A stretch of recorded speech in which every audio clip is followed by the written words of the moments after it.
Hello दोस्तों, स्वागत है आपका हमारे यूट्यूब चैनल याहू बाबा पे। ये हमारा जावास्क्रिप्ट से रिलेटेड सेकंड ट्यूटोरियल है और इस ट्यूटोरियल में हम आपको सिखाने वाले हैं कि कैसे जावास्क्रिप्ट को आप एचटीएमएल के अंदर इम्प्लीमेंट कर सकते हैं। तो जावास्क्रिप्ट को अगर आप एचटीएमएल के अंदर इम्प्लीमेंट करना चाहते हैं तो इसके दो तरीके होते हैं। पहला है इन पेज जावास्क्रिप्ट और एक है एक्सटर्नल फाइल जावास्क्रिप्ट। इन पेज मतलब जिस पेज में आपकी एचटीएमएल लिखी गई है उस पेज में इसको कैसे इंप्लीमेंट करना है। तो देखिए यहाँ पर जैसे हमने एक छोटा सा आपको एक स्क्रिप्ट दिखाई है एचटीएमएल की। यहाँ पर आप देखिए हेड टैग के अंदर आप एक अलग से टैग लेंगे जिसका नाम है स्क्रिप्ट टैग। ये जो स्क्रिप्ट टैग होता है ये होता है किसी भी क्लाइंट साइड स्क्रिप्टिंग को लिखने के लिए, चाहे आपकी वीबी स्क्रिप्ट है, चाहे जावास्क्रिप्ट है, चाहे कोई और स्क्रिप्ट है, मगर वो क्लाइंट साइड है तो आप इसके लिए स्क्रिप्ट टैग ही लिखेंगे। तो देखिए जैसे हमने यहाँ पर स्क्रिप्ट टैग लिखा और इसके अंदर यहाँ पर आपका जावास्क्रिप्ट का कोड आ जाएगा। इसका एक दूसरा तरीका भी होता है कि आप इसको कहीं पर भी बॉडी टैग के अंदर लिख सकते हैं।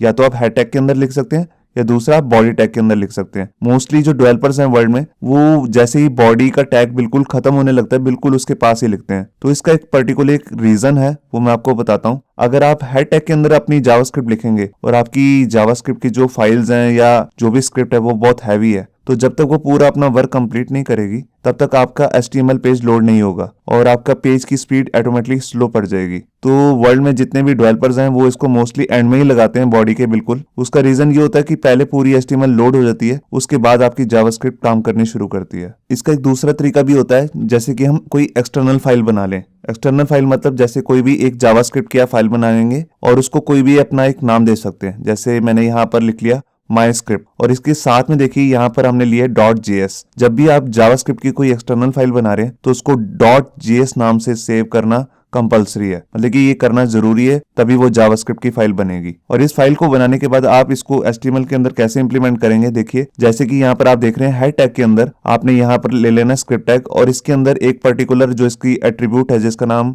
सोर्स है SRC। सोर्स के अंदर जाके आप यहाँ पर जहां पर भी आपकी जावास्क्रिप्ट की फाइल पड़ी है उसका एक पूरा पाथ दे सकते हैं और इसके अंदर कुछ लिखने की जरूरत नहीं है। यहाँ से आप स्क्रिप्ट टैग क्लोज कर देंगे तो ऑटोमेटिकली जो जावास्क्रिप्ट आप दूसरे पेज में मतलब कि myscript.js में लिखी होगी वो ऑटोमेटिकली इस पेज में जिसमें भी आपने इसको इंक्लूड किया है वहां पर रन करने लग जाएगी। तो आइए अब देखते हैं इसे प्रैक्टिकली करना कैसे है। तो यहाँ पर देखिए हमने एक अपना HTML एडिटर में अपना एक HTML का डॉक्यूमेंट बना लिया है और यहाँ पर अब हम अपनी स्क्रिप्ट टैग से शुरू करते हैं। तो देखिए मैं हेड टैग के अंदर टाइटल टैग के बाद यहाँ पर स्क्रिप्ट टैग ले लूंगा और यहाँ पर मैं अब कुछ भी अपनी जो जावास्क्रिप्ट में करना चाहता हूँ वो मैं कर सकता हूँ। तो इसमें अगर आप कुछ भी जावास्क्रिप्ट में कुछ भी लिखना चाहते हैं तो उसकी एक पर्टिकुलर एक कमांड है और हर काम करने के लिए यहाँ पर एक कमांड होती है। तो सबसे पहली जो कमांड है उसका नाम है document.write।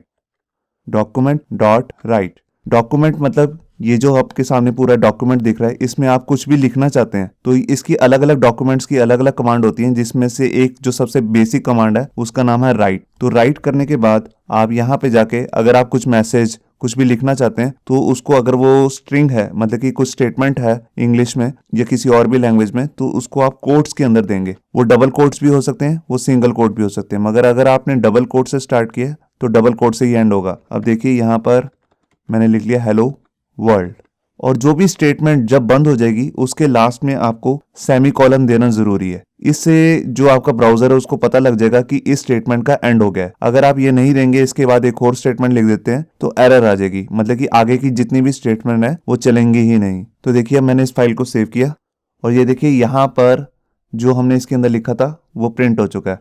अगर मैं कुछ और भी लिखना चाहता हूँ तो मैं इसी लाइन को देखिए जैसे कॉपी कर लेता हूँ और यहाँ लिख दिया हेलो फ्रॉम याहू बाबा। मैंने सेव किया फाइल को और ये देखिए पहले वो स्टेटमेंट रन हुई उसके बाद ये सेकंड स्टेटमेंट एकदम रन होगी। अगर आप दोनों के बीच में स्पेस देना चाहते हैं तो देखिए मैं ऊपर वाले जो हमारी स्टेटमेंट थी उसमें कोट्स के अंदर ही स्पेस देता हूँ और ये देखिए यहाँ पर स्पेस आ गई है। अब इसी जैसे हमने ये स्क्रिप्ट टैग जो लिया था हमने हेड टैग के अंदर लिया था, इसी टैग को मैं कहीं पर भी ले सकता हूँ। देखिए जैसे मैंने यहाँ पर बॉडी में स्क्रिप्ट टैग ले लिया और स्क्रिप्ट टैग के अंदर यहाँ पर भी मैंने लिख दिया document.write और इसके अंदर जस्ट लिख दिया हे और यहाँ पर सेमीकोलन लगा दिया। मैंने फाइल को सेव किया और ये देखिए यहाँ पर सबसे पहले हेलो वर्ल्ड आया, फिर हेलो फ्रॉम याहू बाबा, उसके बाद हे। ये देखिए अगर बीच में मैं कुछ भी HTML का काम जो भी करना चाहता हूँ वो मैं कर सकता हूँ। ये देखिए यहाँ पर जैसे मैंने लिख दिया हेलो, ये मैंने H1 टैग में ले लिया ये देखिए पहले जो ऊपर की 2 स्टेटमेंट थी वो पहले रन हुई हैं तो वो ऊपर आ रही हैं, उसके बाद HTML का जो भी टैग है वो आया, उसके लास्ट में आपने जो जावास्क्रिप्ट दोबारा से लिखी मतलब कि बॉडी टैग के अंदर, फिर उसके बाद वो प्रिंट होगी। तो ये था तरीका सबसे पहला तरीका जिससे हम HTML के अंदर ही मतलब कि इन पेज कहीं पर भी जावास्क्रिप्ट यूज कर सकते हैं स्क्रिप्ट टैग लगा के। अब मैं आपको दूसरा तरीका बताता हूं जिसमें हम एक्सटर्नल एक फाइल बनाएंगे और उसको इस वाली HTML के अंदर इंक्लूड करेंगे। तो उसके लिए मैं क्या करता हूं, मैं यहाँ पर अपनी जो डायरेक्टरी है उसके अंदर एक फोल्डर बना लेता हूँ। पहले मैंने उसका नाम रख दिया JS मतलब जावास्क्रिप्ट। इसके अंदर मैं सारी अपनी जावास्क्रिप्ट की फाइल इंक्लूड कर सकता हूँ और यहाँ पे जाके मैंने एक नई फाइल बना ली और इसका नाम कुछ भी देता हूँ, जैसे मैंने दे दिया test.js। ये देखिए मेरी फाइल बन चुकी है। अब इसके अंदर मेरे को स्क्रिप्ट टैग लगाने की जरूरत नहीं है। यहाँ पर सिंपल जो मेरी HTML है मैं उसको लिखना शुरू कर देता हूँ, document.write, और इसके अंदर मैं डबल कोट्स या सिंगल कोट भी ले सकता हूँ और उसके अंदर जाके मैं यहाँ पर कुछ भी लिख देता हूँ, हे हेलो अगेन, और यहाँ पे जाके सेमीकोलन ले लूंगा ताकि स्टेटमेंट का एंड हो जाए। अब ये मैंने लिख तो दिया मगर इस फाइल को मेरे को इंक्लूड भी करना है, तो सबसे पहले जो मैंने ये स्क्रिप्ट टैग लिखा था मैं इसको डिलीट कर देता हूँ और यहाँ पे जाके दोबारा से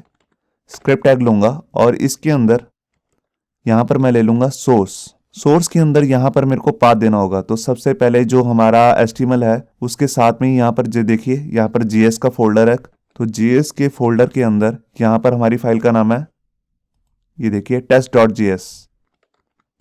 ये देखिए मैंने इंक्लूड किया, मैंने फाइल को सेव किया और यहाँ के रिफ्रेश किया जावा HTML ब्राउजर में। ये देखिए यहाँ पर हेलो ये अगेन, ये देखिए इस वाली फाइल से आ रहा है। ये एक एक्सटर्नल जावास्क्रिप्ट की फाइल है जो मैंने यहाँ पर इंक्लूड कर ली है और मैं अब यहाँ पर जो भी कोड करूंगा वो सारा इस वाली फाइल में ऑटोमेटिकली दिखेगा। तो होप सो आपको यहाँ पर क्लियर हो गया होगा कि कैसे हम दोनों तरीकों से मतलब कि इन पेज जो आपकी जावास्क्रिप्ट है उससे भी हम यूज कर सकते हैं और एक्सटर्नल फाइल लगा के भी यहाँ पर यूज कर सकते हैं। होप सो आपको ये हमारा वीडियो ट्यूटोरियल अच्छा लगा होगा। अगर अच्छा लगा है तो वीडियो को प्लीज़ लाइक करना मत भूलिए। अगर आप ऐसे ही रेगुलर अपडेट चाहते हैं तो हमारे चैनल याहू बाबा को सब्सक्राइब करना मत भूलिए। Thank you.